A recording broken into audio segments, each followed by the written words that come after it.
النهارده هو رجل الاعمال محمد نصار صاحب المطعم عامل ليله رمضانيه وداعي ليها معظم اعضاء الجاليه المصريه.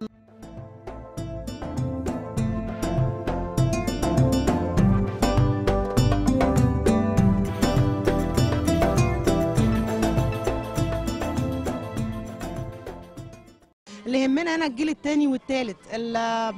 التجمعات دي بتزود الانتماء عند الجيل الثاني والثالث، بالاخص ما بيجوا ويحضروا الجو ده ويشوفوا التجمعات المصريه والاكل المصري والعادات المصريه. في رمضان احلى حاجه في رمضان. انت تفتكري ان في امريكا كده؟ الحقيقه لا، ما توقعتش. والعود اللي شغال ده حاجه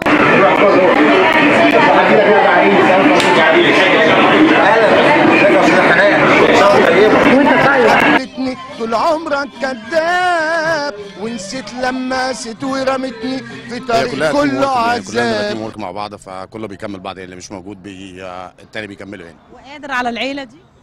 والله الحمد لله الحمد لله بنحاول يعني. بنحاول. انت بتبقى فالنتير ولا بيبقى ايه؟ اكيد فالنتير. كلنا فالنتير. كلنا فالنتير.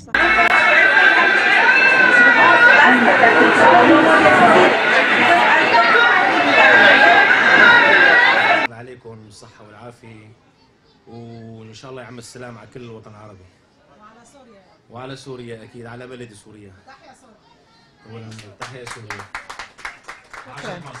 وعاشت مصر. أرض الكنايس، أرض الجوامع، أرض المصانع، أرض المزارع، أرض الكنايس، أرض الجوامع، أرض المصانع، أرض المزارع.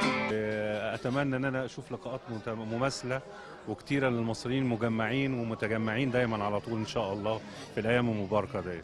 حرام تنسوني بالمرة. برافو.